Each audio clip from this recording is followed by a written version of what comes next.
Hello friends, welcome back to this channel. तो friends, Bihar शिक्षक भर्ती परीक्षा के लिए जो है पिछले दिनों ही बीपीएससी के द्वारा सिलेबस जारी कर दिया गया है और इसके तहत करीब 1,70,000 के आसपास शिक्षक की भर्ती होने वाली है, जिसका वैकेंसी आपको इसी वीक में देखने को मिल सकता है और इसके लिए एग्जाम जो होगा आपका अगस्त के अंत तक हो सकता है। तो फ्रेंड्स, चलिए जानते हैं कि इस सिलेबस के अंतर्गत जो कितने नंबर क्वेश्चन होंगे और सभी का पासिंग मार्क्स क्या रहेगा। कैटेगरी वाइज इसको जानने की कोशिश करेंगे। तो फ्रेंड्स, चलिए वीडियो में आगे बढ़ते हैं। आगे बढ़ने से पहले फ्रेंड्स, अगर चैनल पर नए हैं तो चैनल को सब्सक्राइब कर लें और बेल आइकन प्रेस कर लें ताकि ऐसे ही एजुकेशनल और इन्फॉर्मेशनल वीडियो आप लोग को मिलती रहे। जैसा कि यहाँ पे हेडिंग भी आप देख सकते हैं, नियोजित शिक्षकों और नए अभ्यर्थियों की एक साथ होगी परीक्षा। करीब 1,70,000 शिक्षकों को वैकेंसी इसी सप्ताह आने वाली है और इसके लिए एग्जाम जो होगा आपका अगस्त के अंत तक हो सकता है। तो चलिए आगे जानते हैं किस पोस्ट के लिए कितने वैकेंसी आने की संभावना है। यहाँ पे देख सकते हैं कक्षा 1 से 12 तक करीब 1,70,461 शिक्षकों की भर्ती के लिए इसी सप्ताह वैकेंसी जारी होगी। आवेदन का समय 1 माह का होगा। कक्षा 1 से 5, कक्षा 9 से 10 और कक्षा 11 से 12 के लिए अलग अलग आवेदन लिए जाएंगे। अगस्त के अंत तक परीक्षा भी 3 अलग अलग तिथियों पर होगी, यानी जिस भी पोस्ट के लिए आप अप्लाई करेंगे, जैसे प्राइमरी हो, 6 to 8 हो, 9 to 12 हो, तो सभी का एग्ज़ाम जो आपका अलग अलग लिया जाएगा और इसका रिजल्ट जो है आपका नवंबर अंत तक जारी किया जाएगा। और फ्रेंड्स, ये एग्ज़ाम जो होगा आपका 2 पोर्शन में होगा, यानी कि फर्स्ट पोर्शन में आपको लैंग्वेज पूछा जाएगा और सेकेंड आपका मेंस पेपर होगा। लैंग्वेज पेपर आपका 100 नंबर का होगा, जिसमें 30% पर क्वालिफाइंग मार्क्स होगा, यानी लैंग्वेज पेपर जो होगा आपका वो आपका क्वालिफाइंग पेपर होगा, जिसमें 30% लाना आपका अनिवार्य है। इस पेपर में नेगेटिव मार्किंग नहीं होगी, यानी कि एक बात यहाँ पे क्लियर है कि आपका जो लैंग्वेज पेपर होगा फर्स्ट पेपर, उसमें कोई नेगेटिव मार्किंग नहीं है।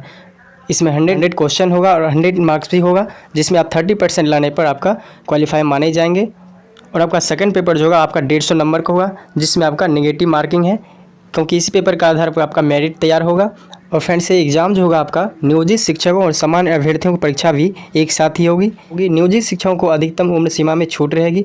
प्रश्न न तो बहुत कठिन और ना ही बहुत आसान होंगे। परीक्षा के अंदर अभ्यर्थी के जिले नहीं बल्कि उसी प्रमंडल के दूसरे जिलों में होंगे, यानी आपका एग्जाम सेंटर जो होगा आपके होम डिस्ट्रिक्ट ना होकर बगल के कोई डिस्ट्रिक्ट में दिया जाएगा। कदाचार करने वाले अभ्यर्थी पर कानूनी कार्रवाई के साथ ही 5 साल तक के लिए किसी भी परीक्षा में शामिल होने पर रोक लगा दी जाएगी। परीक्षा केंद्र पर बायोमेट्रिक ऑथेंटिफिकेशन कराया जाएगा और जैमर लगा रहेगा, जिससे कुछ हद तक फर्जीवाड़ा पर कंट्रोल किया जा सकता है। और फ्रेंड्स, बीपीएससी के अध्यक्ष अतुल प्रसाद से भी कुछ क्वेश्चन किए गए हैं, जो कि यहाँ पे देख सकते हैं। इनसे पूछा गया है कि नेगेटिव मार्किंग का पैटर्न क्या होगा। तो ये बोले, एक प्रश्न में कितने ऑप्शन होंगे अभी तय करना बाकी है।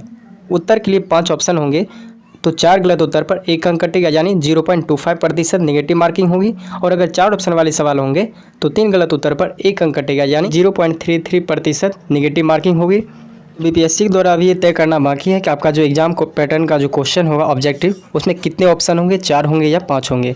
तो फिर आगे इनसे क्वेश्चन किया गया कि कई अभ्यर्थी एक ही अंक होंगे, तो सिलेक्शन किसका होगा। तो ऐसा कहा गया है कि समान अंक की स्थिति में पहले अधिक उम्र और फिर देवनागरी लिपि के अनुसार चयन में प्राथमिकता दी जाएगी। जैसे अमित और प्रकाश के अंक समान है तो चयन इनमें से किसी एक का होना है, तो अमित को प्राथमिकता हुई, लेकिन उम्र में प्रकाश अधिक है तो प्रकाश ही चयनित होंगे।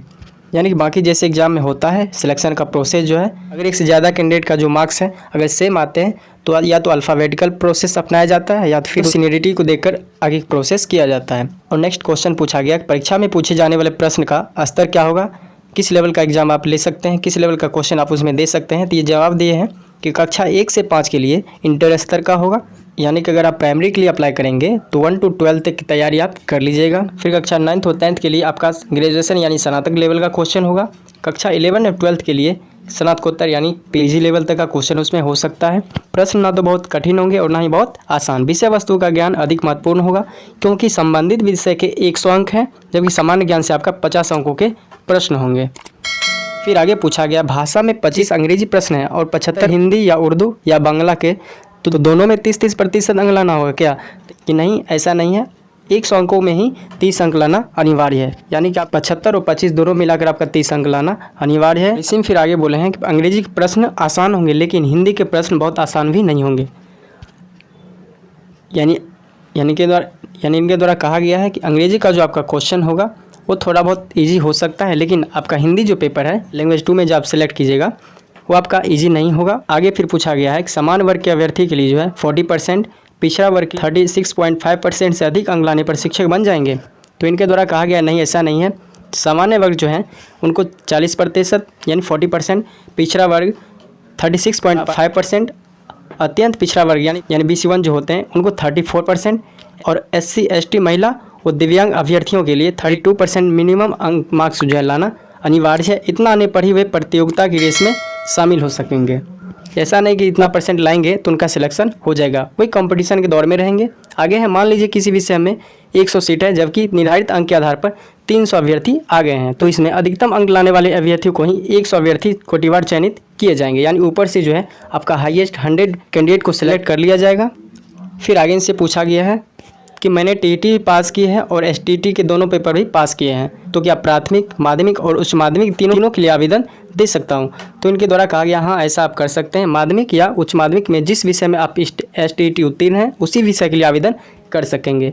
कक्षा 11वीं या 12वीं के लिए गणित के साथ भौतिकी में STT उत्तीर्ण है, लेकिन इन दोनों में से एक विषय के लिए आवेदन कर सकेंगे। यदि कक्षा 9 या 10 के लिए STT में भी उत्तीर्ण है तो वे दोनों के लिए अलग अलग विषयों में आवेदन कर सकते हैं। यानी एक गणित में और दूसरे भौतिकी में। कोई अभ्यर्थी गणित में STT के दोनों पेपर उत्तीर्ण है तो दोनों के लिए गणित में आवेदन कर सकते हैं। तो ऐसा जो सवाल जवाब जो है किया गया है BPSC के अध्यक्ष अतुल प्रसाद से।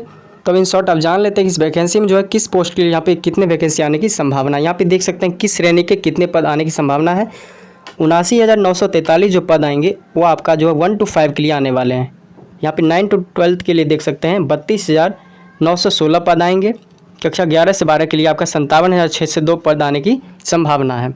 और फ्रेंड्स यहाँ पे एक बात फिर से स्पष्ट किया गया, यहाँ पे देख सकते हैं 100 अंक के जो भाषा के पेपर होंगे उसमें कोई नेगेटिव मार्किंग नहीं रहेगी। यानी आप 30% लाइए और उस पेपर क्वालिफाई करके आप पेपर 2 में एलिजिबल हैं। फिर पेपर 2 आपका जो मेरिट बनेगा, उसको क्वालिफाई करने के बाद आपका मेरिट में शामिल हो पाएंगे। तो फ्रेंड्स आई होप कि ये सिलेबस जो जारी किया गया है आप अच्छे समझ गए होंगे। इस सिलेबस में एक बात को क्लियर नहीं किया गया किस पोर्शन आपका कितने क्वेश्चन आ सकते हैं, जो कि आपका डिटेल नोटिफिकेशन आपका आने के बाद ही उसमें क्लियर किया जाएगा। फिर भी अगर कोई क्वेश्चन है सिलेबस को लेकर या आगे में कोई भी टॉपिक को लेकर तो आप नीचे कमेंट जरूर करें। जब आप सभी लोग जो है जैसे सिलेबस जारी किया गया उससे पहले या उसी दिन से आप एग्जाम प्रिपरेशन कर रहे हैं, तो ऐसा ही आप प्रिपरेशन करते रहिए। जल्द मिलते हैं किसी न्यू वीडियो में, तब तक के लिए जय Hind, Vande Mataram and take care.